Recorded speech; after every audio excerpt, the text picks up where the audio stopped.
Bem-vindo ao canal do Tigas. Bora mergulhar no mundo do desporto? Neste episódio eu converso com Pedro Cunha, diretor adjunto do 00, jornalista desportivo com mais de 25 anos de carreira, uma das minhas grandes referências desde que o conheci em 2010, quando estava a estagiar com a Federação Portuguesa de Futebol. Vamos falar sobre isso neste episódio e muitas outras coisas. Será incrível ter esta conversa com o Pedro e muito obrigado por estares desse lado. Vou-te pedir que subscrevas o canal, que atives o sininho para mais notificações, que partilhes este vídeo com familiares, amigos e conhecidos amantes do desporto, tal como eu, tal como tu. Vamos fazer crescer esta comunidade e será certamente uma grande conversa sobre futebol e sobre toda a carreira do Pedro. Olá Pedro, como estás? Muito obrigado por teres aceito este convite. Viva Tiago, obrigado eu, é um gosto estar aqui contigo. Vamos a isso, vai ser giro, com certeza. Muito obrigado, antes de mais. Pedro, vamos começar pelo teu início. Quando é que começou a tua paixão pelo futebol? Foi algo que tu desenvolveste desde cedo ou foste ganhando um amor ao longo dos anos? Pelo futebol, nem te consigo responder. Acho que esteve sempre tão enraizado em mim. Eu cresci numa casa com um pai futebolista e treinador, portanto, como imaginas, não consigo, ou seja, as minhas memórias mais distantes têm sempre o futebol presente. Ainda por cima cresci num sítio onde era possível jogar a bola na rua, com muita liberdade, liberdade total, portanto, esteve sempre muito, muito, muito presente em mim o futebol. Se disseres 3 anos, eu digo sim, se disseres 2, eu digo sim, tal. Portanto, muito, muito presente durante toda a minha vida e é o futebol que me arrasta depois para o mundo do jornalismo, não há qualquer tipo de dúvida. Tu fizeste o teu percurso escolar sempre com a ideia de que querias jornalismo desportivo ou quiseste ser muitas outras coisas antes de ser jornalista? Eu, antes de mais nada, primeiro quis ser jogador de futebol. Mas a partir dos 15, 16 anos, quando comecei a ter uma consciência, percebi que não ia ter capacidade para isso. Mas mais a sério, como eu gostava muito de literatura, de livros e de cinema, comecei a encarar depois o caminho das letras como uma saída plausível. Ainda por cima não tinha matemática, que era o meu ponto fraco. Portanto, dir-te-ia que houve aqui uma conjugação de dois ou três fatores. Primeiro, o insucesso no campo de futebol, depois a paixão pelas letras, claramente, e o ponto número 3, a incapacidade de entrar também no curso de Direito, porque sempre achei que teria jeito para, mas não estava disposto naquela altura, a atirar-me de cabeça aos livros e a colocar um bocadinho a paixão do futebol de lado. E o jornalismo, numa fase inicial, eu acho que me dava essa proximidade que eu precisava também com esse mundo. Portanto, letras mais futebol acabaram a equação acabou por me levar para o mundo do jornalismo. E foi assim que eu, em 97, acabei por optar pelo curso de Ciências da Comunicação na Universidade de Fernando Pessoa, aqui no Porto. Voltando só um pouco atrás, só para Sim. perceber, porque tu disseste que foi entre os 15 e os 16 anos que percebeste que o futebol não irias poder ser profissional como tu tinhas ambicionado e como era o teu sonho. Foi Sim. fácil para ti, porque nós nessa altura, sendo adolescentes, não deve ser fácil gerir essa frustração. Ajudou-te muito o Aham. facto do teu pai ser treinador? Tiveste alguma conversa com ele Sim. em que percebeste que não era esse o caminho e que ia causar-te mais frustração do que prazer a partir daquele momento? É uma boa pergunta, Tiago. É uma boa pergunta. Olha, a minha relação com o meu pai, apesar de ele ser o meu melhor amigo, juntamente com o meu filho, nunca foi feita através de muitas palavras. Portanto, muito menos de grandes gestos de amor e companheirismo. Felizmente ele está bem, de saúde, e acho que me tenho vingado nos últimos anos. Acho que ele ficou mais mole e eu também.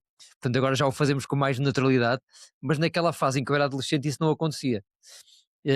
Ainda por cima, isso depois acabou por, essa situação de algum desconforto mútuo acabou por se agudizar quando ele passa a ser meu treinador de equipa. Isso aconteceu aos 16 anos. E eu acho que, ou seja, é um bocado complicado agora explicar como é que isso aconteceu, mas eu estava num clube, o Senhor da Hora, Uhum. eh, que tinha umas camadas jovens com muita ambição. Basicamente, os jogadores que saíam do Boa Vista, do Porto, do Leixões, iam muitos para lá e acabamos por ser campeões distritais em 94, que era uma coisa quase impensável aqui na AF Porto. E a dada altura, estamos no Nacional dos Júniores, no meu primeiro ano de Júnior, e o treinador que lá estava é despedido. E o meu pai, como me acompanhava com alguma regularidade a levar-me aos treinos, foi convidado pela direção a assumir o cargo, numa forma inicialmente apenas interina, mas aquilo acabou por correr bem e ele ficou depois lá vários anos. Uh, Sendo que comigo esteve diretamente 2 anos. Não quero ligar diretamente o meu insucesso desportivo a essa parceria com o meu pai, mas até porque quando ele entra, eu sinto que já estou numa fase descendente, em que já estou a perder um bocadinho o comboio, mas sinto que foi a resposta definitiva que eu precisava para tomar outros caminhos.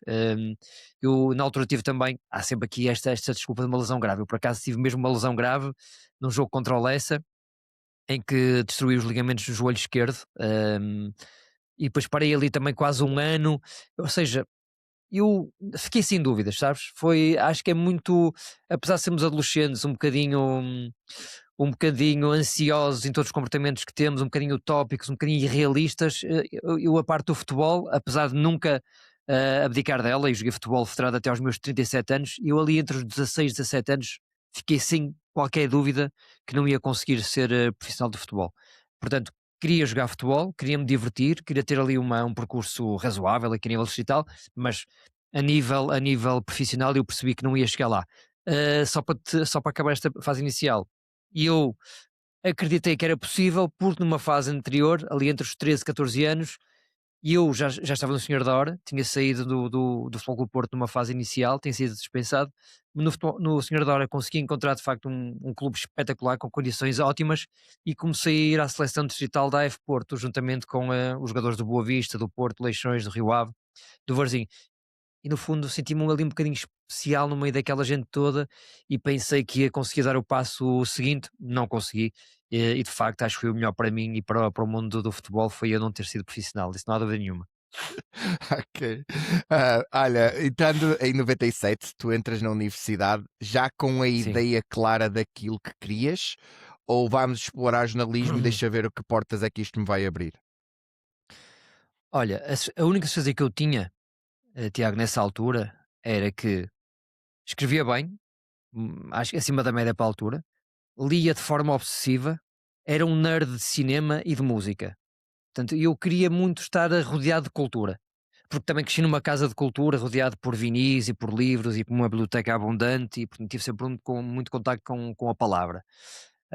Apesar depois dela escassear na relação com o meu pai, que é até hoje o meu melhor amigo, como estava a dizer, e é importante que isso fique bem claro, ele e o meu filho. Mas cresci numa casa muito estimulante culturalmente, com muita oferta cultural. Eu quando vou para a faculdade, portanto em 97 já tinha, que eu fiz mais um ano no secundário, para acabar latim, vê lá a loucura em que eu me meti. Ah, Exato. vou para a faculdade já com 19 anos, e Uhum. eu aí, eu acho que naquela altura nós andamos todos um bocadinho perdidos à procura das respostas, não é? Das respostas certas. Depois somos um bocadinho influenciados pelos melhores amigos, vem para aqui, não vais para ali. Eu, no fundo, andei ali 2 anos na faculdade, a tirar notas boas com alguma facilidade. O curso também, sinceramente, não o achei muito exigente, eh, mas não sabia o que é que isto me ia dar, não é? Depois foram aparecendo ali pequenas experiências profissionais, ainda tive uma pequena passagem lá pela Federação de Voleibol durante 3 meses, tive presenças num jornal regional, o Matinhos Hoje, e numa rádio regional, que era a Rádio Jornal. Ou seja, fui criando aqui o pequeno bichinho, mas sem grande seriedade, porque jogava futebol na altura, era feliz, não me faltava nada em casa, e sinceramente acho que não pensava muito a sério naquilo que queria realmente ser. Até que em janeiro de 2021, fui fazer um estágio, aí sim mais sério, tinha 22 anos, eu já estava 21 não, no 2021 quarto. não.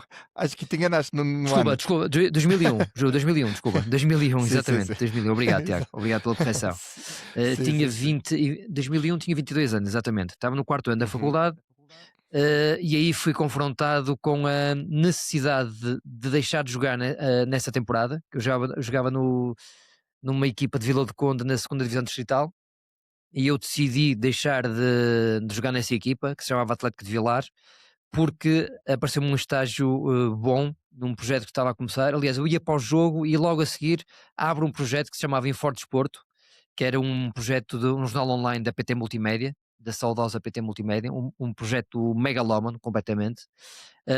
E eu decidi que era uma oportunidade espetacular, porque de facto ia continuar a escrever ia continuar a ver muito futebol, a acompanhar os meus heróis, as minhas referências, e a receber já algum dinheiro por isso. E eu aí decidi apostar a sério e pronto, e a partir de janeiro de 2001 nunca mais larguei isto.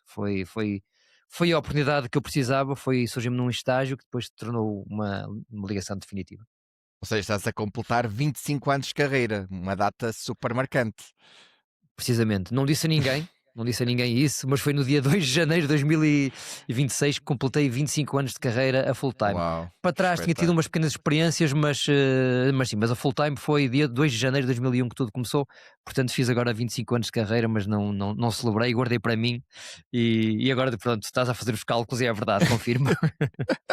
Não, não, mas é engraçado porque por acaso eu estava a ouvir, eu estava a pensar, nós fomos criados juntos, de certeza, ou somos irmãos, porque eu também sou um autêntico apaixonado por cinema, sou um autêntico apaixonado por música e Uhum, sou apaixonado por todo tipo de desporto, não só pelo futebol, mas o futebol teve sempre muita preponderância e muita predominância na minha casa, principalmente com o meu pai, tínhamos uhum, muitas conversas sobre futebol. E o meu pai também tem essa natureza de não exteriorizar os sentimentos, mas nós através do desporto conseguíamos conectar-nos. Eu lembro perfeitamente de estar sentado no colo do meu pai quando tinha 5 anos e ver os highlights da NBA, de ver o Dream Team de Barcelona de 1992, que foi aí que me apaixonei lindo, pelo futebol, exatamente, lindo, e lindo, que lindo. agora fico de género. Para mim, já te vou falar mais à frente e vou-te perguntar também o que é que tu achas, mas para mim, às vezes, torna-se penoso ver um jogo de futebol atualmente, porque as Uhum. referências que eu tinha, o futebol que me apaixonou e que me encantou, vejo muito pouco e então Estamos de acordo, jogadores escasseiam. Portanto, estamos de acordo, jogadores estamos de que acordo. têm a individualidade, a criatividade, o virtuosismo, o improviso está praticamente sonegado no futebol.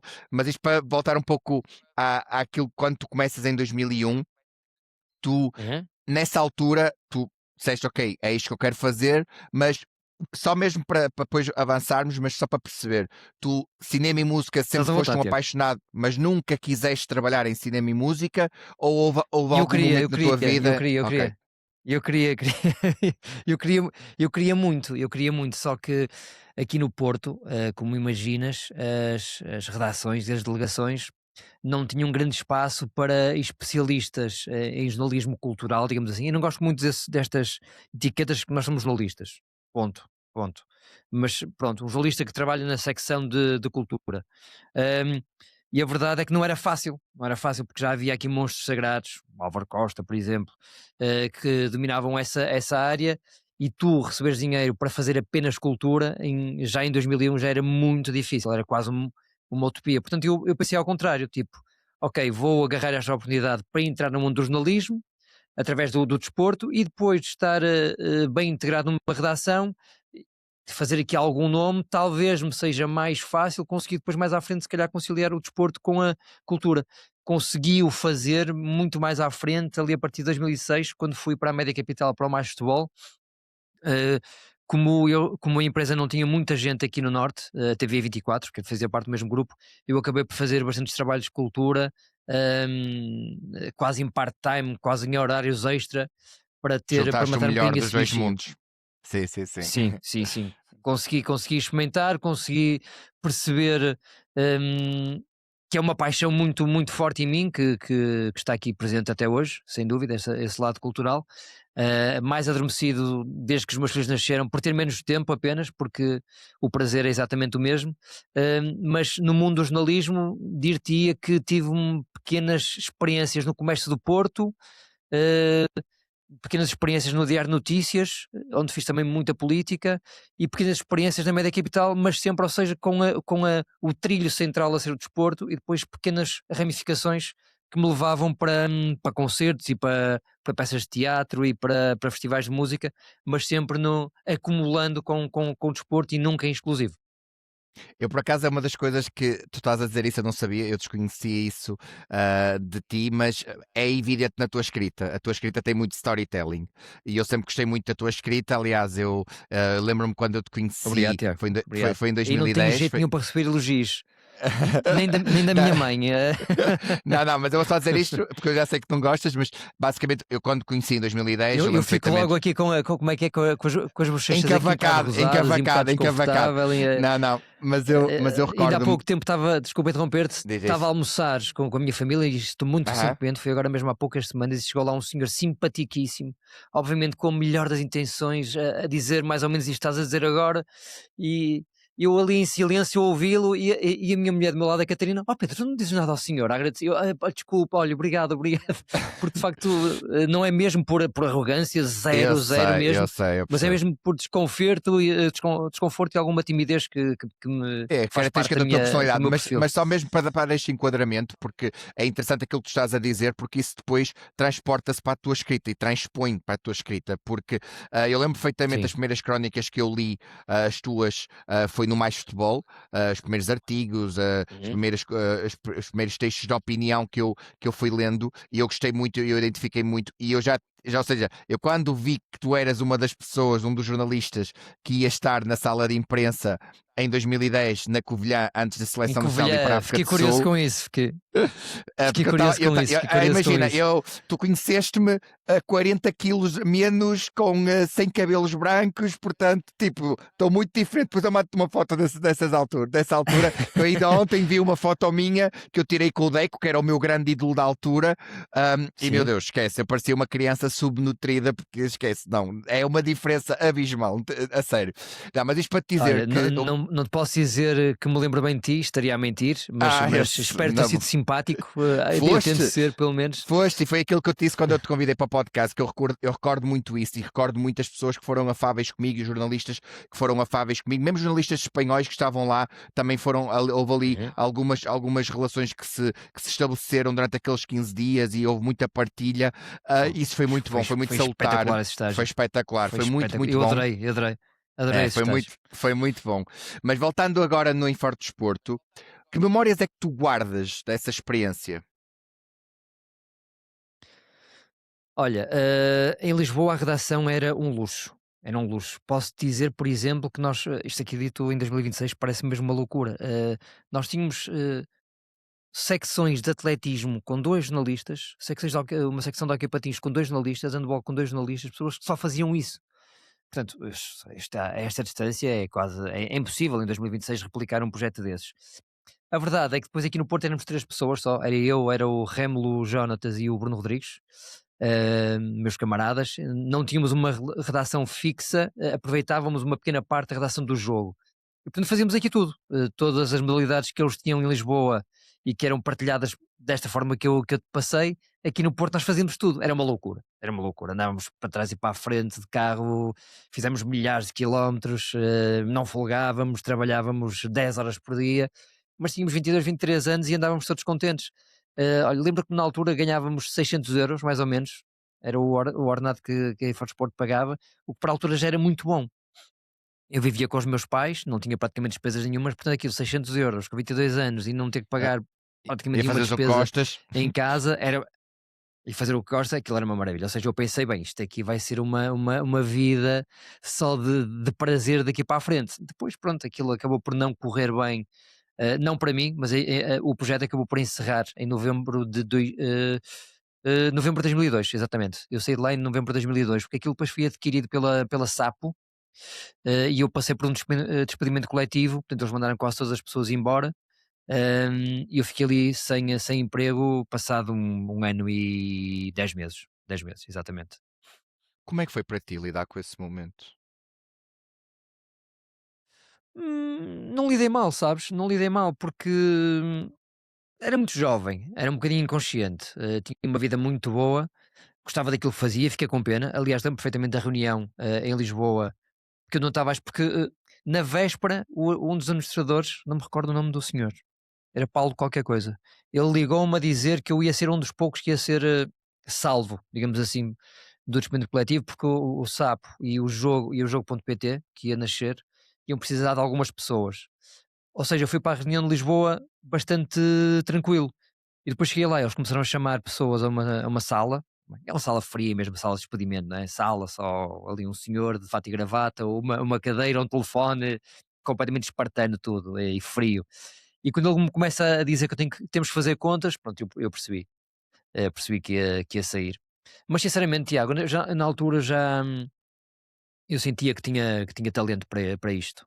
E já falava com muitas pessoas e sabia que, fechando aquela porta, que outra se ia Que abrir. iam se abrir outras. Porque Sim, sim. eu quero dizer isto, não quero parecer arrogante, porque em 2001 este mundo do jornalismo era, em 2002, desculpa, neste caso, era muito rico. Era uma profissão ainda bastante respeitada, a oferta era muito grande, os salários eram muito razoáveis, nada a ver com o que se passa em 2026. Portanto, eu sabia que aquilo, portanto, eu ia descansar um tempinho e quando quisesse ia voltar, e foi isso que aconteceu. Portanto, eu já na altura, quando isto começou a ser sabido, começaram logo a falar comigo e eu até rejeitei algumas coisas até voltar ao ativo. Diria que para a idade que eu tinha, para o contexto da minha vida, aquele despedimento não me afetou muito. Mais à frente eu passei por um despedimento coletivo depois em 2005 no Comércio do Porto, portanto 3 anos depois, e aí sim já senti muito mais na pele e já foi muito mais doloroso para mim e para toda a redação. Tu sais do Infodesporto e vais para o comércio? Ou tens alguma Não, experiência in between? descansei ali umas semaninhas, até porque coincidiu com o Natal, e em janeiro de 2003 comecei a colaborar com o site da UEFA, UEFA.com.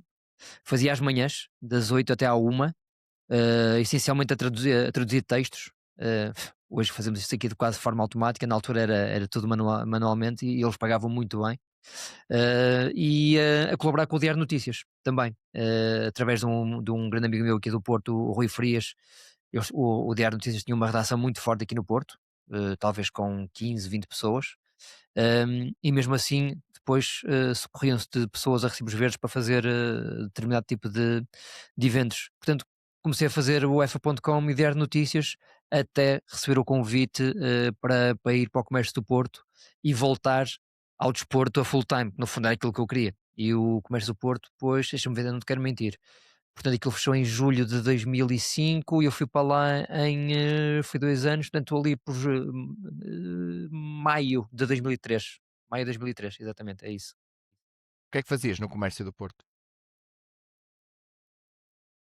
Fui para a secção de desporto, tornei-me subeditor rapidamente da secção de desporto. O editor era o Bernardino Barros.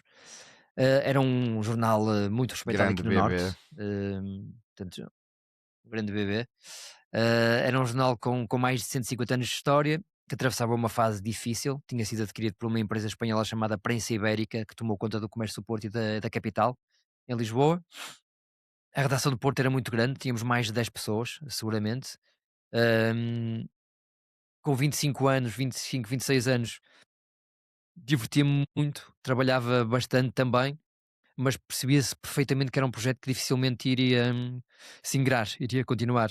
Na altura já era os recursos humanos já eram muito pesados, já havia gente a mais para as vendas que o jornal tinha, e a parte da publicidade começou a não conseguir acompanhar tudo e acabamos por. Eu estava de férias em Espanha, no sul de Espanha, em julho de 2005, quando recebo uma chamada do Bernardino, do bebê, precisamente, a dizer para voltar para o Porto, porque num prazo de 2, 3 dias o jornal ia fechar, e assim aconteceu.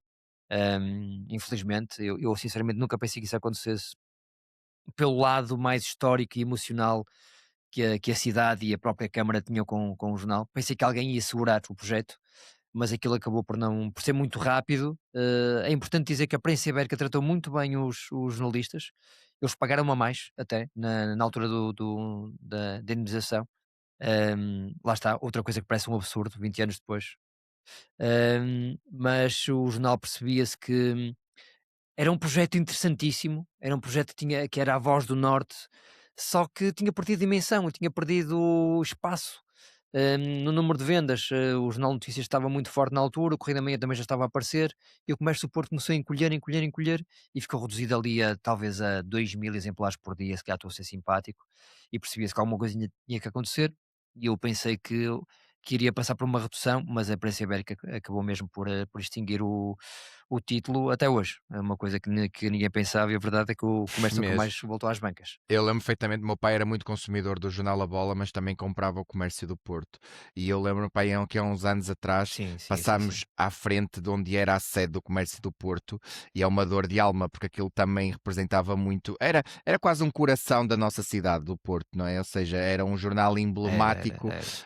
e obviamente. Emblemático, sim. Tudo isso tem um peso, uma carga emocional muito grande que não foi só um jornal que se extinguiu, é quase como parte da cidade e a maneira como a cidade era descrita e Sim. o jornalismo que era feito, que era completamente diferente do que é feito na capital, nem melhor nem pior, diferente.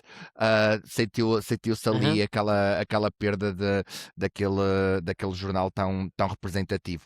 Tu sais do Comércio do Porto e depois, ou seja, tu neste momento tu Uhum. fazes aqueles 2 anos na UEFA.com, tu sais da UEFA.com porque Uhum. traduzir Exatamente. já não te estava a acrescentar ou foi por outra razão? Não, era chato, era muito chato. Era muito chato, aquilo era muito chato, não era para mim. Não Estás era a para ver mim. como Ainda eu por te cima li? Eu li o teu trabalhava pensamento. de casa. Não era para mim aquilo. Aquilo era para burocratas, não é para mim. Aquilo não, aquilo era das 8 à 1 e eu acordava às 8 menos 10, saía da cama, ia para o computador ao lado, ali a 2 metros, aquilo não. Era mesmo só por causa da parte financeira. Porque, pronto, eu vivia com os meus pais, também não queria estar sem fazer nada, porque isso também não é para o meu feitio, sou demasiado inquieto, mas experimentei, fui cumprindo, mas precisava de algo diferente. E, pronto, e basicamente depois fiquei à espera de algo que de facto me completasse, me preenchesse, me Te fizesse mais acrescentasse. feliz, essencialmente. E o Comércio do Porto, fui muito feliz no Comércio do Porto. Eu adorei aqueles 2 anos, as pessoas eram extraordinárias, extraordinárias, criei ali amigos para a vida. Alguns deles transitaram comigo para o Mais Futebol, o Sérgio Pires e o Vitor Hugo Alvarenga, transitaram comigo para o Mais Futebol, e basicamente serviu para isso, para experimentar, para ter uma pequena amostra da grandeza daquele título, do Comércio do Porto, da importância daquele arquivo maravilhoso que eu visitava quase todos os dias, que era, impunha muito respeito. E depois, obviamente, a pena por ver aquilo a entrar em decadência, ficar um bocadinho decrépito e encerrar. Pronto, olha, aproveitei a indemnização para sobreviver alguns meses. Escrevi um livro na altura, com o Rémulo, fizemos basicamente uma enciclopédia sobre os mundiais de futebol. Um livro muito bonito, que nos deu muito trabalho. Aquilo ficou pronto mais ou menos em dezembro. Foi ali meio ano a trabalhar nisso. Investimos muito nosso tempo e também de algum dinheiro nesse livro. Aquilo acabou por nos sair um bocadinho das mãos o controle e depois acabamos por convidar o Sérgio Pires e o José Nuno Pimentel, mais 2 colegas jornalistas, e aquilo foi apresentado em abril de 2006, exatamente, o ano do Mundial da Alemanha, ano de 2006. Nessa altura em que eu estou a apresentar o livro, surge-me o convite do Mais Futebol e, portanto, foi fantástico. Consegui acabar mesmo na altura certa, publicar e encaixar logo na redação norte, no Porto, aqui do Mais Futebol, com um projeto maravilhoso, extraordinário, comandado na altura pelo Luís Sobral e pelo Nuno Madureira, Lembro-me 2 grandes perfeitamente. referências que eu tenho na minha vida profissional. O Luís Sobral muito mais assertivo na escrita, um excelente chefe, uma pessoa também sui generis, não é uma pessoa fácil, mas é uma pessoa que lidava pelo exemplo, e o Nuno Madureira, mais criativo no pensamento, na escrita, provavelmente a maior influência que eu tive na minha forma de trabalhar, na minha forma de escrever. Eu já tinha muito essa característica, mas ao conhecer o Nuno Madureira e a Berta Rodrigues, por exemplo, eu acho que disse que era exatamente aquilo que eu queria ser, e era assim que eu queria escrever, era assim que eu queria pensar, e é assim que eu queria escolher os meus entrevistados. Portanto, diria que o Nuno e a Berta tiveram grande influência nisso, foram colegas e chefes maravilhosos, de quem tenho saudades. Trabalhamos juntos 2006, eu saí de lá em 2021. O Nuno e a Berta terão saído um bocadinho antes, portanto, mas tivemos ali cerca de 15 anos a trabalhar, eles em Lisboa e no Porto, mas com uma grande convivência. Foram fantásticas e pessoas com grande importância na minha carreira, sem dúvida. Não, vocês tornaram-se referência para mim também, mais futebol. Eu lembro-me perfeitamente que o 0-0 eu consultava muito por causa do mercado de transferências, inicialmente, e depois também pelo perfil dos jogadores e tudo mais. Mas agora, obviamente, o 0-0 ganha uma dimensão completamente diferente daquela quando eu comecei a consultar o 0-0. Mas Sim. o mais futebol eu ia muito pelos textos de opinião. Também gosto muito da escrita da Berta. Eu adorava o comentário televisivo de Nuno Madureira, acho que era das pessoas que mais acrescentava a nível de comentário de futebol. Para mim também grande referência, é alguém que eu também quero, se Deus quiser, trazer ao meu podcast. Para mim é sem dúvida uma grande referência. Mas eu tive Pois eu no dou-te mais contacto, Nuno, dou-te contacto, ele vai ah, ficar contente. ok, no mais futebol tu, ou seja, o Mais Futebol é um site Aham. online, mas tu entraste, porque tu eras subeditor no Comércio do Porto. Para que função é que foste para o Mais Futebol? Sim. Jornalista, inicialmente só jornalista, portanto, na redação do Porto, algumas coisas, eu peço desculpa, já foram há muito tempo, 2006 já foi há 20 anos, isto É verdade. impressionante, eu recordo-me perfeitamente do meu primeiro dia, Estamos como quem o é que estava na Batáguas. redação do Porto? 2006 foi há 20 anos. Estamos quase. Foda-se. Exatamente, exatamente, grande batalha. Fogo. Olha, no Porto estava comigo o Filipe Caetano, que foi ele que me fez o convite na altura. Filipe Caetano, que depois passou para a TV 24, tornou-se muito respeitado no mundo do jornalismo, mais de política, de reportagem também, de guerra. Lembro-me perfeitamente de o ver na Ucrânia, o grande Filipe Caetano. Estava o Sérgio Pereira, que continua no Mais Futebol como editor executivo, e estava o Vítor Alvarenga, que tinha sido meu colega no Comércio do Porto. Exatamente, éramos nós os quatro. Depois a equipa foi sofrendo pequenos ajustes, chegaram o João Tiago Figueiredo um bocadinho mais tarde, depois o Sérgio Pires, o Germano Almeida também passou por nós. Foram 15 anos e meio de loucura. O Mais Futebol era um projeto muito bem passado, muito bem pensado, um projeto completamente fora da caixa, muito a cara do Luís Sobral e do Nuno Madureira da Berta. Um projeto que nos dava liberdade total para criarmos. Um projeto que eu acho que eles nunca recusaram, os meus chefes nunca recusaram nenhuma ideia minha, por mais tonta ou louca que parecesse, aceitavam tudo. Íamos mesmo para fora de pé, muitas vezes, fazíamos coisas doidas. E depois tínhamos chefes que nos lideravam mesmo pelo exemplo. Posso contar uma história muito rápida para tu veres como é mesmo verdade. Quando o Angel Di Maria vai para o Benfica, eu tinha marcado. Eu liguei para a casa dele na Argentina, falei com a mãe e a mãe disse-me que ele ia chegar a casa às horas X e depois para ligar a essas horas para a casa dele. Na Argentina, não sei se eram 10 da noite ou 9, mas aqui em Portugal eram 3 da manhã, que mais me esqueço isto. Portanto, eu fiquei acordado até às 3 da manhã para ligar para o Di Maria para apanhar em exclusivo as primeiras declarações dele enquanto jogador do Benfica, a confirmar tudo. E do outro lado, a janelinha do Messenger, na altura era o Messenger, o Luís Sobral teve sempre a fazer-me companhia, até às 3 da manhã, para que eu não quebrasse e vamos lá, vamos lá, vamos lá, vamos apanhá-lo, vai ser fixe, tal, tal, tal, tal. Portanto, não é um tipo qualquer que faz isto. E o Luís Sobral tinha muito essa boa onda de trabalhar mais do que nós, se calhar, com horários completamente doidos. Ele também era muito mais jovem, naturalmente, Liderar pelo naquela altura, exemplo.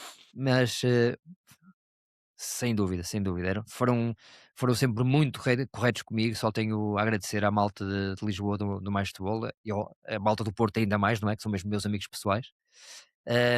Mas foram dias magníficos e que me proporcionaram, atenção, experiências inacreditáveis. Inacreditáveis.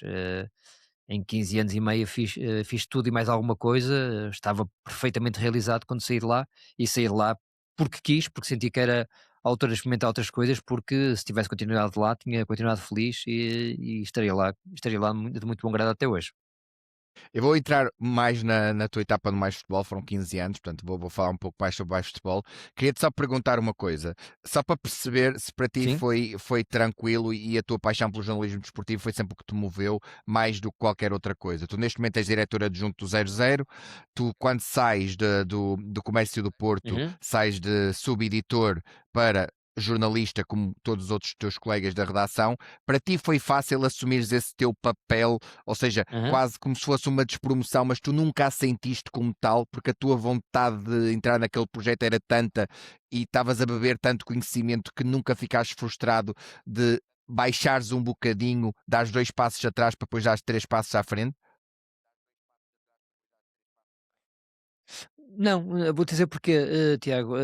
O entusiasmo foi tão grande quando entrei no Mais Futebol, que era o projeto da moda, na altura. O Mais Futebol era muito respeitado, era tipo, hum, o projeto que está a crescer mais, está em ascensão, é que o futuro vai passar por aqui, que quando eles me convidaram fiquei tão contente que nem sequer pensar nisso, nem sequer pensei nisso, sinceramente. Eu queria trabalhar, queria ir para o terreno, queria entrevistar pessoas, queria fazer reportagem, queria mostrar que era o melhor, mesmo não sendo, naturalmente, mas queria que os meus chefes me elogiassem, queria que me mandassem para os melhores serviços e quis conquistar o meu espaço dentro da empresa.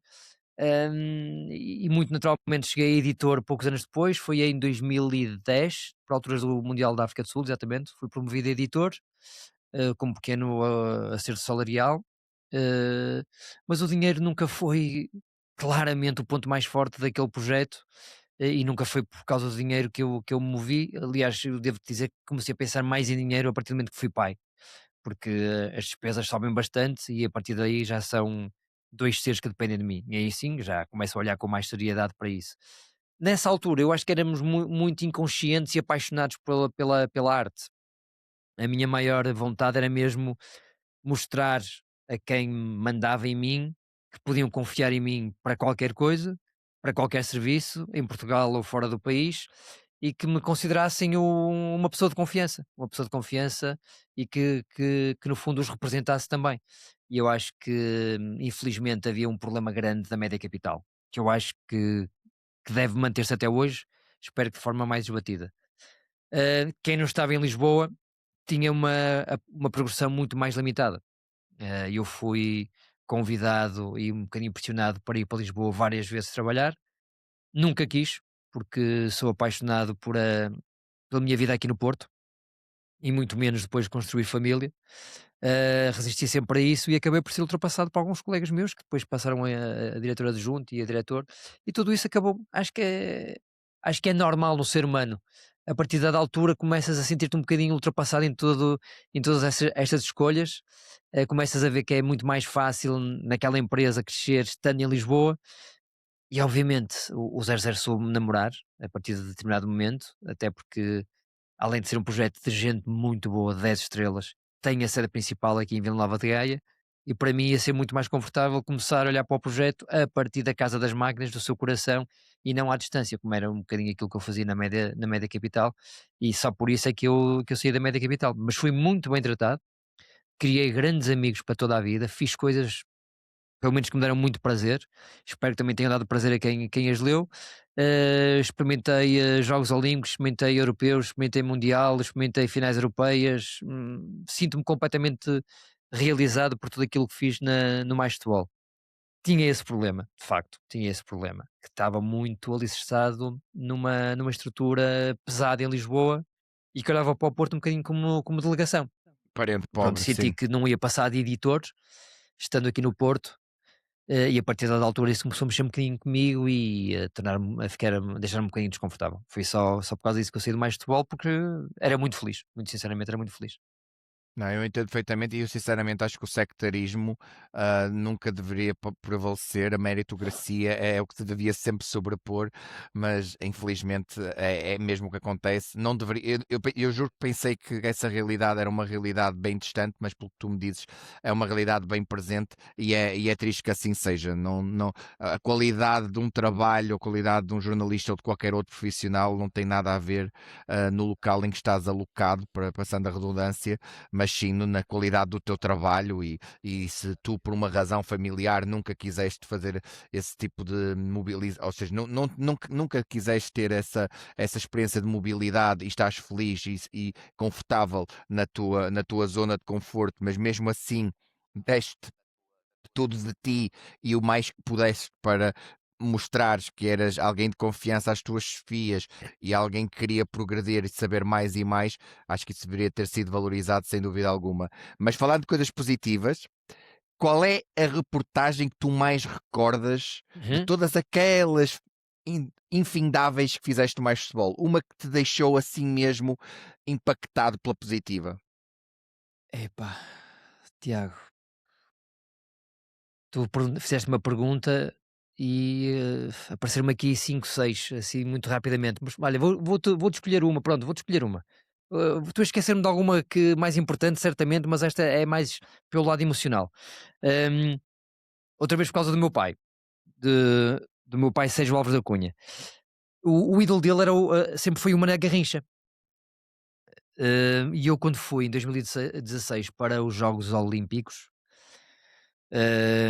onde o futebol tem um parente pobre, como nós sabemos, não é? Mas eu pensei, pá, eu vou para o Rio de Janeiro, vou estar lá um mês e não vou fazer esses Jogos Olímpicos, eu tenho que fazer aqui algumas coisas à volta. Portanto, deixa-me ver o que é há aqui à volta, de que forma é que posso explorar assim entrevistas fora da caixa, com gente mais famosa, mais mediática. Fui entrevistar, por exemplo, o grande Bebeto à casa dele e depois dessa entrevista tornou-se meu bom amigo pessoal, posso revelar até hoje, das pessoas mais extraordinárias que eu conheci neste mundo profissional. Eh, mas a reportagem que mais me marcou e que mais prazer me deu fazer foi, sem dúvida, o dia passado na terra do Mané Garrincha, a 50 quilómetros do Rio de Janeiro, numa terrinha chamada Pau Grande, não é? Toda a gente se ri quando nós dizemos este nome, mas é mesmo Pau Grande. E eu fui com o meu amigo João Cláudio de táxi até Pau Grande, que ficava a 50 quilómetros do Rio de Janeiro. Pensava que ia ser uma coisa rápida, demoramos para aí 2 horas. Passamos por sítios inacreditáveis até chegarmos lá. Ahm, e depois de lá chegado, eu sabia a morada da casa onde ele tinha vivido durante grande parte da vida dele. Fomos atrás dessa morada, encontramos uma neta dele que depois nos levou ao boteco onde ele vivia, onde ele bebia o seu bagacinho, ao campo de futebol do Pau Grande Esporte Clube, ao cemitério onde ele está sepultado em Raiz da Serra. E posso-te dizer que fui eu e o João Cláudio, que era o taxista que a minha empresa tinha alugado para aquele mês para andar comigo. Fomos nós que reparamos que na lápide do Mané Garrincha, que é uma lápide muito pobre, quase de indigente, a data da morte dele estava errada. Fomos nós que dissemos ao coveiro que o ano da morte estava errado. E ele ficou intrigado. Então, mas vem aqui a família dele quase todas as semanas, nunca nos disseram nada. Mas olha, eu tinha acabado de ler a biografia dele, do Rui Castro, A Estrela Solitária, que é um dos livros da minha vida, e disse: olha, mas certeza absoluta que isto está mal, está 2 anos à frente, portanto houve aqui alguma alteração e as pessoas enganaram-se. E certamente corrigiram, ehm, mas foi uma reportagem que me marcou sobremaneira, porque o Garrincha é uma personagem larger than life, não é? Além do gênio para o futebol, foi uma estrela decadente, completamente, que se entregou à Sim, boémia, à uma bebida, personagem sobretudo. muito peculiar, mas um dos melhores extremos de todos os Sim, tempos, assim, o das pronto, pernas e tortas. sendo o grande ídolo do meu pai, fiz muito a pensar nele, em mim também, e em quem nos lia.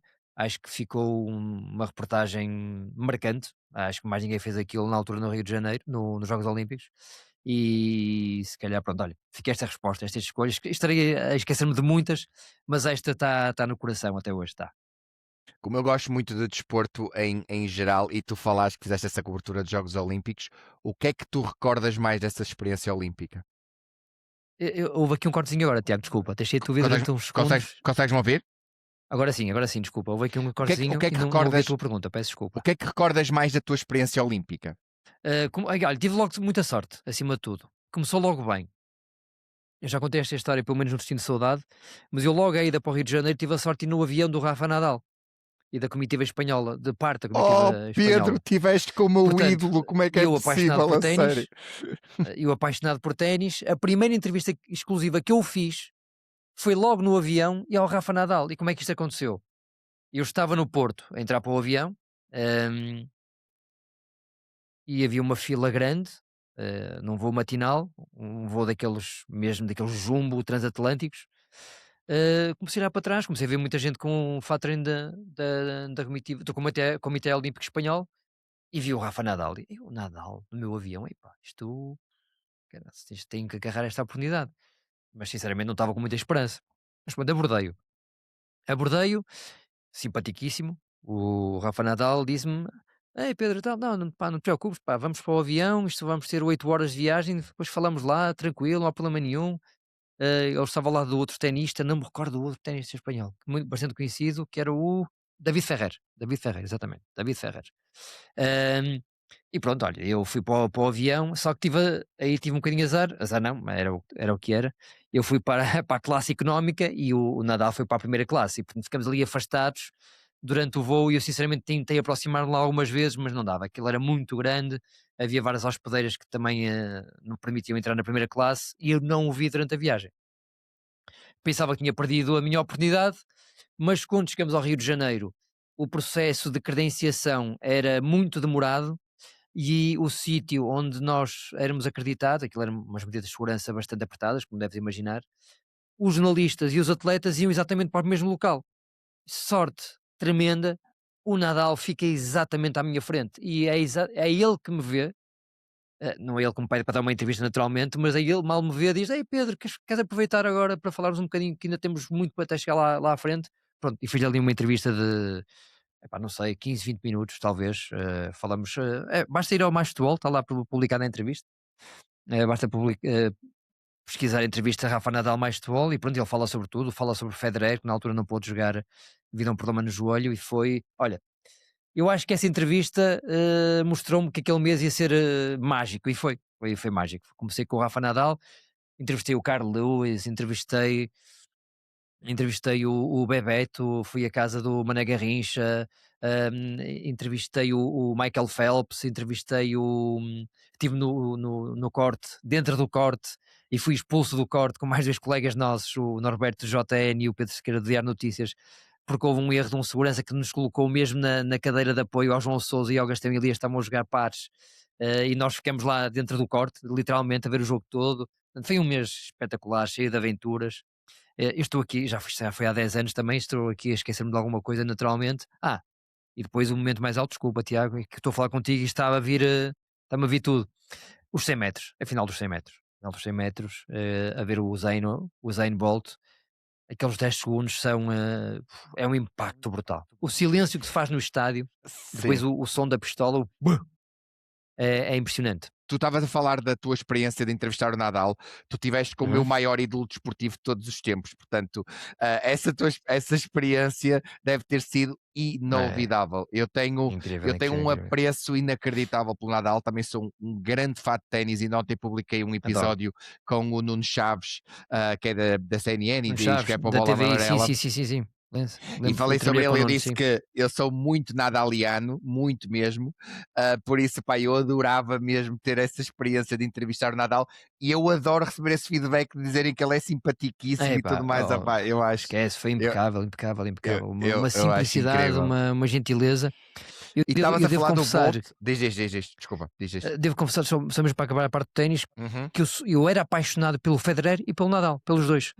Eu sei que há pessoas que não conseguem ser Tu, assim, e a tu rivalidade é eras apaixonado bonita pelos dois? pelos dois, pelos Pá, dois, eu não pelos dois, consegui. Eu sou-te pelos dois. sincero, eu tenho que assumir, vou fazer aqui um meia-culpa. Eu só depois do Então, Federer ter encerrado a sua carreira é que eu comecei a valorizar mesmo aquilo que o Federer foi para o ténis, a sua isto é giro qualidade. porque somos todos diferentes. Mas eu adorava o Federer, Era para mim era fantástico, elegância pura, elegância pura. sem dúvida. O Nadal era tudo, Tu te era falaste de tudo. uma coisa antes, nós temos estes problemas de ligação, que para mim também foi incrível. Tu assististe à última corrida, ou uma das últimas corridas, do Usain Bolt, porque ele acaba a carreira nesses Jogos Olímpicos. Esse deve ter sido absolutamente emblemático. Depois tiveste-me a dizer que entrevistaste o Michael Phelps, ou seja, nesse mês falaste com o Phelps, falaste com o Nadal e viste o Bolt. Bem, isso é o auge de qualquer pessoa que ama o desporto. Deve Se ser tu uma coisa pesquisares, incrível. consegues encontrar com facilidade. Há um artigo de opinião meu, no Mais Futebol, nessa altura. O título é mais ou menos isto. Tu vais ao Google e chegas lá rapidamente. É Nadal de manhã, Phelps à tarde, Bolt à tarde, não, Bolt de manhã, Nadal à tarde e Phelps à noite. Acho que é assim Ok, que o título da peça. ok.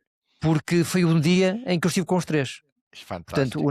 não a entrevista ao Nadal, essa tinha acontecido uns dias antes, mas depois estive a vê-lo jogar e no final tivemos a conversa na zona mista, porque a zona mista era muito organizada no final e não é como nós fazemos aqui em Uhum, Portugal. Portanto, eles dividem aquilo e cada uhum, jornalista depois tem a possibilidade de estar ali um uhum, minuto ou dois com o uhum. desportista. E foi Nadal, acho que foi Nadal de manhã, Nadal ou Bolt de manhã, sei que Phelps era à noite, a natação era sempre à noite. Portanto, ou Nadal de manhã, Bolt à tarde, ou o contrário, e Phelps à noite.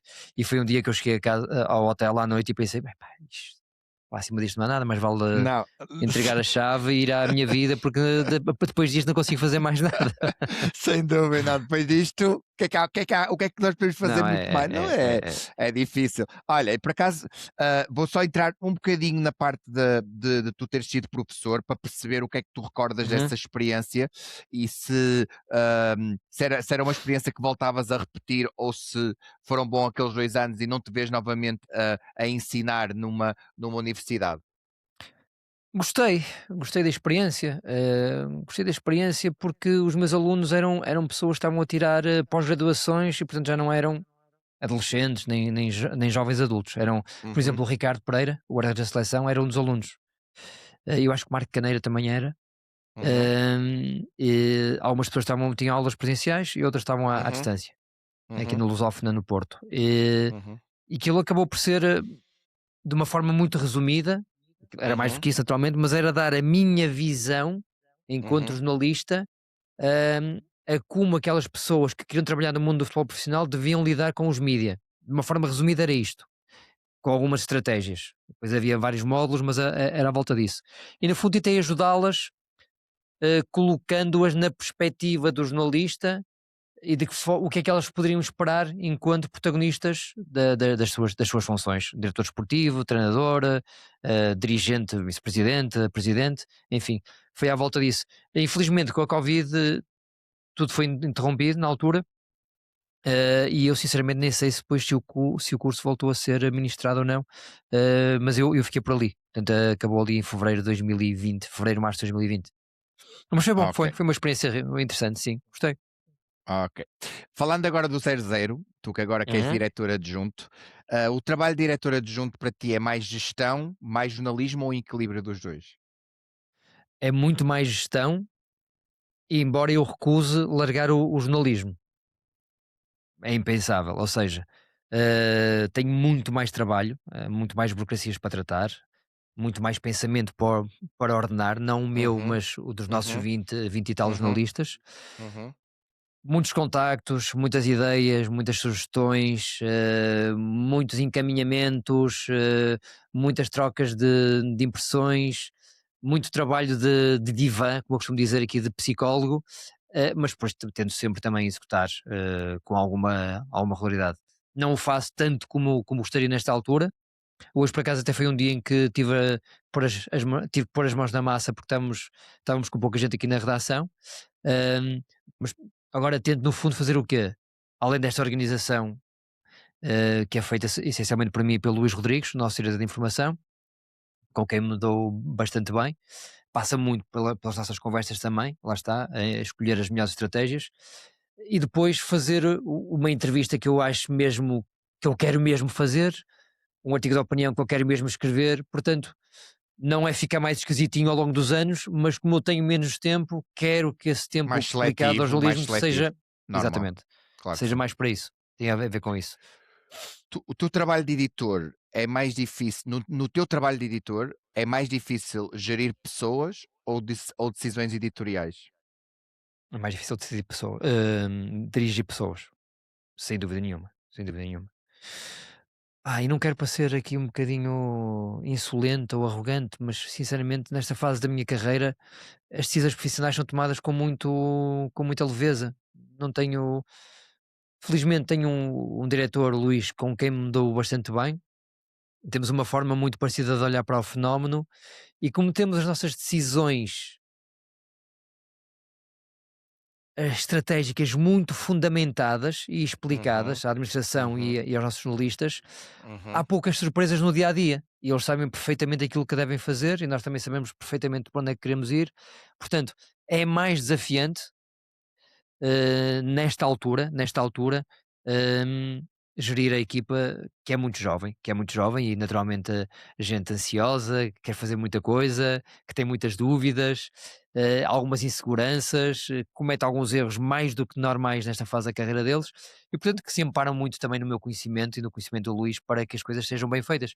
Mas é mais desafiante lidar com eles, com cada um deles individualmente todos os dias, do que nesta altura tomar decisões estratégicas, porque elas foram tomadas basicamente todas, principalmente, pelo menos os pilares principais, há 4 anos quando eu vim para cá.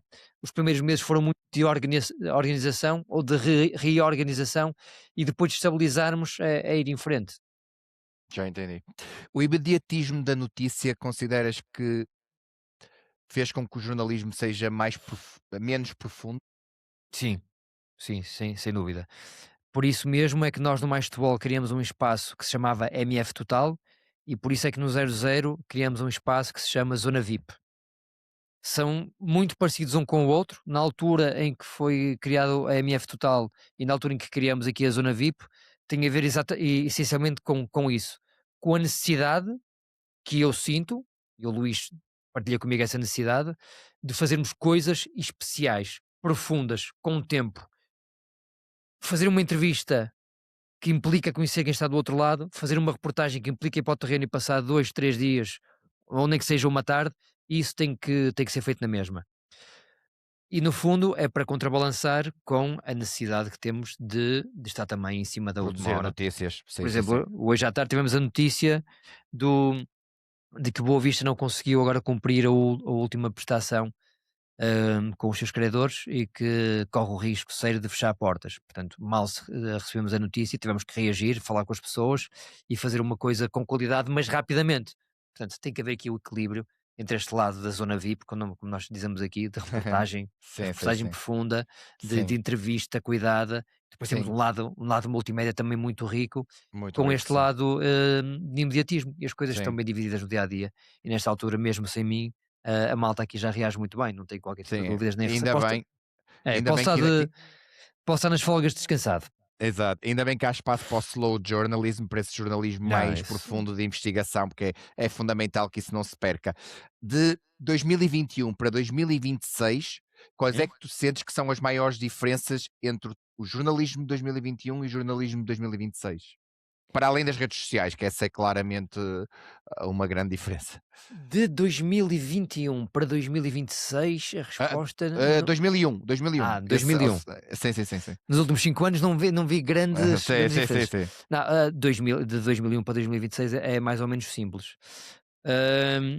Eu passei por várias mudanças de paradigma, sendo que a primeira mudança de paradigma é a entrada em força da internet no mundo do jornalismo, que foi uma ferramenta preciosa para quem começou a ir ao estrangeiro, por exemplo, para enviar serviços. Eu ainda enviei serviços no estrangeiro através de telefone de fax, portanto, numa fase muito inicial. Portanto, quando aparece a internet, muda completamente o paradigma, a forma. Ou seja, é importante dizer aqui uma coisa: o jornalismo, os fundamentos do jornalismo, a fundação do jornalismo, o código ético e deontológico é exatamente o mesmo em 2026 que era em 2001. Agora os desafios e as ferramentas é que foram sendo alterados. Essa parte, a internet, eh, o aumento de qualidade na internet, o sobredimensionamento da internet fez com que a ligação ao departamento comercial fosse alterado de forma radical. A forma como os projetos começaram a vender a publicidade foi alterada radicalmente e isso fez com que grande parte dos projetos empobrecessem e com isso que os salários que em 2001 eram médios, alguns médios altos, passaram a ser médios, médios baixos. Ahm, Depois as redes sociais, a partir de 2008, essencialmente com o Facebook, também altera muito da forma de se trabalhar. Diria que é a segunda grande alteração. Portanto, primeiro a internet, depois o Facebook, essencialmente. Eu digo Facebook que é a primeira grande rede social a ter de facto influência no meu trabalho, dos meus colegas. E depois vieram todas as outras Claro. redes sociais atrás. E depois a implementação da tecnologia. Aqui no 00 hoje temos um estúdio que eu posso dizer que tem nível de televisão, onde produzimos muitos podcasts com imagem e vídeo de grande qualidade. o pilar da multimédia é fundamental. Mas depois a relação com as fontes mantém-se exatamente a mesma coisa, portanto o respeito tem que ser exatamente o mesmo, a confiança tem que ser exatamente o mesmo. Obviamente que depois surge uma coisa que é o espaço de comentários do leitor, do espectador, faz com que essas pessoas tenham muito mais voz e nem sempre de uma forma Sim. educada e correta, como nós sabemos, que é Uhum. uma coisa que a mim não me perturba, mas para quem está a começar nesta carreira percebo perfeitamente que seja um bocadinho limitador e que influencia. E que Ah, melindra. sim, principalmente quando é alguém anónimo, a mim irrita-me profundamente. O insulto feito por trás de uma máscara, a mim Sim. Também é. enoja-me, enoja-me, enoja-me. É das coisas que mais mexe comigo, principalmente quando apanho um jornalista mais jovem que está a começar e que tem mais dúvidas, que ainda está a tentar E perceber que vai aquilo que errar, vale, e que vai errar, e faz que vai parte, errar e é exatamente. maltratado sem qualquer tipo de sem agravo, é uma coisa que me entristece bastante. Mas, Tiago, de uma forma resumida, é isto: internet, Uhum. redes sociais, o espaço do comentário. Depois também as equipas de comunicação dos clubes, neste caso em concreto o Mundo Desporto, também acaba por fazer muita diferença na forma como nós acedemos aos protagonistas. O resto é tudo igual. O Ok. resto é tudo igual. Temos de escrever bem, temos de falar bem, temos de ser corretos com quem nos lê, temos de respeitar As com quem fontes, tudo isso. trabalhamos, temos de criar Exatamente. fontes com confiança. Portanto, diria que o esqueleto é o mesmo, mas depois as gordurinhas foram sendo acrescentadas aqui e ali. É mais ou Sim, menos isto. concordo plenamente. Estamos quase a terminar e para avançar para o ping-pong final, mas eu quero te fazer duas perguntas antes do ping-pong final. A primeira, tu, na qualidade de diretora adjunto, certamente recebes muitos estagiários. Sim. Qual é a qualidade que tu mais aprecias num estagiário? Mais valorizas? Inquietação, Ok. inquietação, inquietação. Querer Temos fazer, aqui, nós temos não o que ser, não ser sim, conformista, não é? Querer o criar. saber ouvir é fundamental, saber ouvir é Óbvio. fundamental, porque por acaso aqui no 00 sou eu que faço o processo de recrutamento. Uhum. E nós temos bastantes estagiários ao longo do ano. Nós temos, deixa-me fazer as contas rapidamente, Tiago, 1, 2, 3, 4, 5, 6, há cerca de 10 estagiários por ano. E portanto apanhamos aqui gente com muita qualidade. Felizmente temos tido a capacidade de ficar com alguns deles. Outros mais mereceriam ter ficado a trabalhar no 00. Uhum. Infelizmente não é possível. Isto, a manta Dá não lugar dá para para tudo, todos. naturalmente, Exatamente. mas temos conseguido segurar alguns desses bons elementos. Mas aquilo que eu mais gosto deles, sinceramente, até porque me revejo nisso, projetando um bocadinho a minha imagem com a idade deles, é essa inquietação de todos os dias vir com alguma coisa, nem que sejam ideias estúpidas. Venham com ideias, venham com ideias. O conformismo a mim dá cabo de mim, nesta área. Portanto, essa inquietação, o pensamento sempre ali a Sim, saltar, sim. agrada-me. Conquistam-me assim, sabe? Conseguem conquistar-me dessa maneira. Exato. A última pergunta, como é que tu te vês profissionalmente daqui a 10 anos? Deixa-me fazer as contas. Portanto, terei 57, provavelmente ainda vou estar a trabalhar. Provavelmente ainda vou estar a trabalhar. Olha, se te disser como diretor adjunto do 00, estarei feliz da vida. Se continuar como estou hoje em dia, estarei feliz da vida. Olha, Tiago, estou aqui a falar contigo e não sei se vou receber um convite milionário amanhã. Portanto, não me consigo atrever a garantir o que quer que seja. Posso dizer é que nesta altura estou plenamente realizado. Tenho aqui uma função muito reguladora do dia a dia do 00 e isso agrada-me bastante. Dá-me imenso prazer ver os nossos jornalistas jovens a conquistar coisas, a conquistar entrevistas, a conquistar exclusivos. Alimenta-me muito isso. E se daqui a 10 anos estiver exatamente como estou hoje em dia, fico muito contente. Agora, se já não estiver a trabalhar e estiver descansadinho da minha vida a jogar ténis, a jogar futebol, também não vou estar mal. Portanto, olha, sinceramente, vamos com calma. Espero estar bem de saúde, espero que os meus filhos Sim, estejam isso é felizes. fundamental, sem E dúvida. se estiver aqui no 00 estarei muito bem, com toda a certeza. Ok, vamos avançar para o ping-pong final, Vamos a isso. perguntas-resposta rápida. O que é para ti o destino de saudade? Uma possibilidade de reencontrar os heróis da minha infância. Eu acho fantástico. Posso dizer que acho que é um conteúdo super interessante ir revisitar o passado, porque o futebol tem um passado e um passado É. riquíssimo. Vocês têm conseguido levar personalidades tão históricas, tão emblemáticas do nosso futebol teres uma enciclopédia ao teu lado, como o Rui Oh, Tovar, é a acrescentar impressionante, é ao teu impressionante, é conhecimento impressionante. é inacreditável, O é Rui é incrível. fantástico. vocês criaram ali, depois vocês têm uma boa dinâmica. Acho que num podcast que tem duas pessoas é importante haver o respeito, e nota-se isso. Vocês funcionam muito bem. Não há um Obrigado, Tiago. atropelo, não há um atropelo de nenhum dos dois. Cada um sabe perfeitamente o timing em que vai intervir, e eu acho isso fantástico. É o que eu mais valorizo quando estou a ver um podcast que é gerido por duas pessoas, pode-se dizer assim, e têm Uhum. tido convidados incríveis, portanto continuem esse bom trabalho. Não sei quando é que isto vai para o ar, mas atenção que quinta-feira portanto, quinta-feira, Diz. dia 15 de janeiro. Acho que estou a fazer bem as contas, não estou? Ok, 12, 13, 14, 15. Quinta-feira, 15 de janeiro, esta quinta-feira. ok, Não sei quando é que vais publicar isto, mas vamos ter o João Vieira Pinto, portanto, ok, já foi ok. gravado e vão Vai ser ser 2 mais tarde que eu episódios. vou publicar, mas não te É? preocupes, que Pronto. é sempre Então, olha, importante. quando isto for para o ar, vão Deixa ver, indicação. vão ver os Exatamente. 2 episódios de João Vieira Pinto, que Ah, nós adoramos e foi espetacular. Foi Não, espetacular, foi muito bom. acredito, o João Pinto deve ter histórias incríveis, e para mim o João Pinto foi dos jogadores mais subvalorizados da história do futebol nacional. Ele era um Olha, ainda talento bem que dizes isso, porque eu descomunal. digo aqui muitas vezes isso aqui à malta mais jovem. Foi sempre um dos meus jogadores favoritos e eu acho que ele é muito desvalorizado. Acho que o talento dele é demasiado anónimo para aquilo É que ele verdade, significou para todos nós. concordo plenamente. Tu preferes storytelling ou fazer pesquisa? Recolher Storytelling, informação para uma reportagem, ok. storytelling, claramente. Futebol português ou futebol internacional? Português. O teu jogador preferido de todos os tempos? Diego Armando Maradona, essa é fácil. Um jogador atual que tu nunca te cansas de ver jogar? Vitinha, posso Craque. dizer Messi? Claro que podes.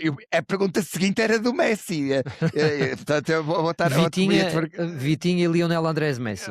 A Lionel Andrés Messi com o Citini. Ok. CR7 ou Lionel Messi? Lionel Messi, 100 vezes. Ok. Um jogador que te marcou mais como jornalista? O jogador que me marcou mais como jornalista. Boa pergunta. Estou aqui a ver se me lembro assim de alguma entrevista que recente. Olha, vou responder ao Francisco Geraldes. Fiz uma entrevista Gostei ao tanto. Francisco muito recentemente e olha, não olhando só para o passado, olhando também para o presente, porque ainda estou bastante ativo, adorei a entrevista ao Francisco Geraldes. Eu também, e achei de uma coragem o que ele disse sobre a Arábia e sobre. Adorei também, portanto, percebo perfeitamente. Jogador completamente fora da caixa, com pensamento Completamente. próprio, Um abraço ao a, fu- a, Francisco, fu- gente a, boa, fu- gente muito a, boa. fu- a fugir do estereótipo de jogador de futebol. Gostei imenso, foi muito bem conduzida por ti também. Tu, Obrigado, o que Tiago. é que tu preferirias? Cobrir uma final da Champions League ou uma final do Mundial? Final do Mundial, que nunca cobri, gostava de experimentar. Texto longo ou notícia rápida? Texto longo. Um estádio onde adorarias trabalhar ao vivo? Azteca. Por causa de Diego Espetáculo. Armando Maradona, isto vai ser, o ciclo fecha-se sempre assim. Claro. Já estive Uma lá à pal porta, mas nunca entrei. Ok. E deve ser uma experiência inacreditável. Acho que é é o jogo inaugural, não é? Do É Mundial o jogo inaugural do 2026. Mundial. Ok. E Portugal vai jogar lá agora em março, porque o Pedro Marcos Maia, eu Vai. gravei com ele disse-me que. Ok. Estatística ou intuição no futebol? O que é que tu preferes? No 0-0 a estatística é primordial. Temos a maior Ok. base de dados de desporto do mundo, É verdade. mas eu sou muito de intuição. Sou muito de intuição. Ok. Um treinador que admiras, português ou internacional? Português, Vítor Pereira. Ok. Internacional. Vai, eu queria fugir um bocadinho do óbvio, mas a verdade é que o treinador que montou a equipa mais maravilhosa que eu vi na vida chama-se Pep Guardiola, portanto tenho que responder Guardiola. Também eu sou um guardiolista, entendo perfeitamente. Ah, futebol dos anos 90 ou futebol atual? Uf, essa nem preciso responder, ó Tiago. Futebol dos anos 90. O meu futebol dos anos 90. Sem dúvida. O nosso saudoso futebol dos O anos nosso 90. saudoso futebol dos anos 90. Pá, sério. Ah, desculpa. Um jogador subvalorizado que merecia mais reconhecimento. Sem ser o João João Vieira. Pinto. Ah, Domingos Paciência. Também gostava muito de Domingos. Inclusive, eu mandei-lhe uma mensagem a ver se consigo trazê-lo ao meu podcast. Domingos Gostava Paciência. muito do Domingos. Acho também considero isso. É o meu grande ídolo português da minha infância. Redação tradicional ou trabalho remoto? Redação tradicional, claramente, cada vez mais. Ok. Um jogo inesquecível. Um jogo de futebol inesquecível. Um jogo inesquecível. Ao vivo, não é? Ao vivo ou que tenha Um visto que te tudo? marcou para sempre. Olha, vou-te responder a final olímpica de 2016, que eu tive o prazer de assistir no Maracanã e foi uma loucura. Brasil-Alemanha, final olímpica de 2016, por ter estado lá e ter sido. Neymar a marcar o penalti decisivo. Sim, sim, sim, lembro E o perfeitamente. Maracanã completamente virado do Sim. avesso, Estávamos a espetacular. falar da nossa seleção, não há jogo mais inacreditável que aquele em que Portugal está a perder 2-0 com a Inglaterra e vira para Euro 3-2 no Euro 2000, 2000. Euro É uma 2000. exibição inacreditável. Dir-te-ia que é o meu jogo favorito de Portugal de sempre, todos De os tempos, sempre, também. apesar do Euro 2016. Mas eu acho que, obviamente que vibrei com o gol do Éder e corri pela casa fora É com, óbvio, mas a qualidade não há era dúvida, completamente diferente em mas 2000. o Euro 2000, esse 2-0 para 2-3, eu acho que é o jogo É, da minha vida da seleção. aí 3 golaços, não, esquece, foi um jogo incrível. Jornalista, editor ou gestor, o que é que te define mais hoje? Jornalista. Um jogador que teria sido incrível noutra era do futebol. Um jogador que tinha Vitinha, Ok. Notícia exclusiva ou grande reportagem? grande reportagem. Um jogador que gostavas de ter entrevistado. Diego Armando Maradona adorava ter entrevistado, nunca tive essa possibilidade, apesar de ter feito inúmeras reportagens sobre ele. O mais perto que tive Ok, dele foi falar com o irmão. ok. E outro jogador que eu nunca entrevistei e que é um falhanço da minha vida, pronto, olha, e é o que é o Lionel Andrés Messi. Espero que consigas e que me leves contigo na bagagem. Ah, Porque é o o meu Messi sonho também é, falar com o Messi, sem dúvida. é a E ele agora está reencarnação. mais disposto, ele agora participa de podcast com 50 mil subscritores. Pois, Portanto, ele está-se a abrir, ele está a abrir o leque, ele está a abrir o leque. vamos E ver se quando acontece acabar a algum dia. carreira. Vamos lá ver, mas olha, era o cromo que eu gostaria de colocar na minha caderneta de Yeah. entrevistados. Um jogador que representa inteligência futebolística. Um jogador que representa a inteligência futebolística. Boa pergunta. Nesta altura identifico-me muito com a inteligência do Vitinha, mas para dar uma Uhum, resposta um bocadinho diferente, para não ser sempre uhum, o Vitinha. Deixa-me colocar aqui um jogador que eu já entrevistei, também gosto bastante uhum, dele. Tem um perfil um bocadinho, às uhum. vezes, incompreendido, mas acho que gosto muito da liderança e do pensamento do Bruno Fernandes. Também gosto, acho que é um grande jogador, também às vezes Para muito mim é o líder da subvalorizado. seleção. Para mim é o Sem líder da dúvida, seleção é o Bruno completamente, Fernandes. completamente. Dados estatísticos ou emoção no futebol? Respeitando muito o trabalho do 00, porque vivo muito de trabalhos estatísticos, eu não Uhum. conseguia estar nesta vida sem haver emoção. Um erro comum no jornalismo desportivo atual. Precipitação. Ok. Um jogador que te faz parar tudo para ver jogar. Ok, pronto. Não vou responder Lionel Andrés Messi, Aham. deixa, Rodrigo Mora. Também gosto muito do Mora. Liderar ou criar conteúdo? Liderar. Liderar. Dá muito Uma, prazer também. uma palavra que define o futebol para ti? Irmandade. Uma palavra para definir o 0-0? Crescimento. Uma palavra para a tua etapa no Mais Futebol? Aventura. E uma palavra que te define como jornalista? Não sei. Diria que algures entre o romântico e o aventureiro. Acho que é por aí. Acho que é por aí. Quem é o Pedro fora do jornalismo? Olha, um tipo bastante simples. Acho que esta conversa espero que esta conversa tenha passado um bocadinho essa imagem. Um tipo simples, Claramente. simpático, que gosta muito de música, de indie rock, do seu cinema também independente, dos seus livros, que estão sempre amontoados na sua mesinha de cabeceira, que adora escrever, adora pensar.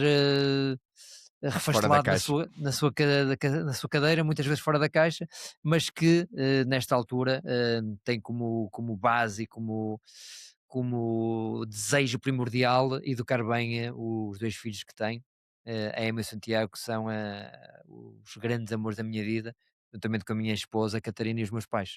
Acho que sem eles os cinco, nada do que disse antes faz qualquer sentido. Sentido, claro. Muitíssimo obrigado, Pedro. Foi um gosto ter-te aqui. Adorei esta conversa, aprendi muito contigo. Ficaríamos aqui a Espero. falar horas, porque tu és também uma enciclopédia de futebol, tens muitas histórias para contar. Acredita, mas fizeste-me algumas perguntas que fiquei a hesitar porque era Acredito. tanta informação que não é Acredito. fácil de Peço fazer a desculpa por triagem. isso. Estás a fazer a recapitulação de toda a tua carreira, 25 anos de repente. Que é que foi a reportagem E mais impactante? foste tu que descobriste os 25 anos, eu ia guardar para mim bem guardadinho, para as pessoas não pensarem que eu sou assim tão velho quanto isso, um Nada disso, Jurássico. és experiente, és experiente. Sim, Tens sim, menos sim, brancas do que eu, portanto, a partir daí eu por esquece, acaso, és olha, por experiente. acaso é um fenómeno, não me aparecem para já. Pedro, foi um Não, gosto Tiago, enorme, obrigado, muitíssimo Gostei obrigado. muito, gostei muito. E vamos falando. Muito obrigado, obrigadíssimo. Muito obrigado por ter estado desse lado. Se gostaste deste vídeo, vou-te pedir que partilhes este vídeo com familiares, amigos e amantes do desporto, tal como eu, tal como tu. Muito obrigado e volto para a semana.